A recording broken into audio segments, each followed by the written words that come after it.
income, and this is cool, income determines the property value, not comparables.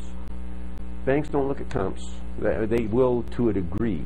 An appraiser will to a degree. But the main thing that an appraiser is going to look at to value this particular, not this particular building, because it's not nothing, but that building over there, the main thing an appraiser is going to look at is income. How much does the building make? Because the only thing that anybody's going to pay for that building is a function of the income that building produces. Now, if the bank looks at that, or if the appraisers look at that, and the bank looks at that, and you're buying it on that basis, at least you're all on the same page. Isn't that true? Okay, so nobody's going to really think that the seller or the owner who's selling it might think it's worth more than you want to pay because he's looking at selling it at a 6 cap and you want to pay 7 or 8 cap. Well, that's a negotiation point. Maybe you can and maybe you can't. Doesn't matter. But they're still all basing their number or their value on income and not on anything else. Cap rate determines the demand, not comparables. Your experience qualifies you for more properties, not your income. Is that cool? Okay. And I can't tell you how many times I've talked to financing people about buying properties, and they say, well, what is your background? What is your experience? How many do you own? Because that's what they're interested in. You know, what qualifies you to own more of this stuff? Property values. How is property valued? Well, we've already talked about being valued on income.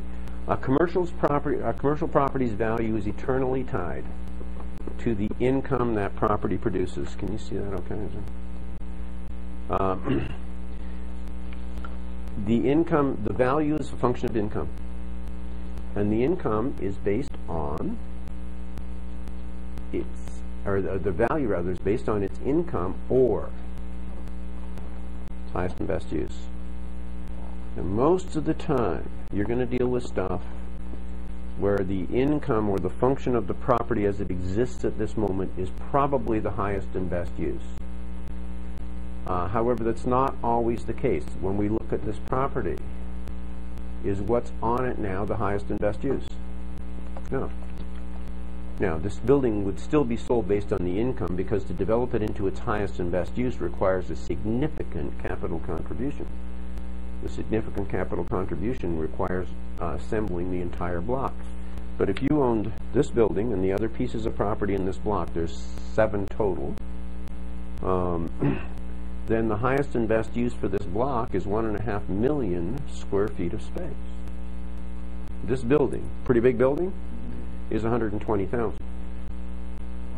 So it's more than 10 times the square footage of this building.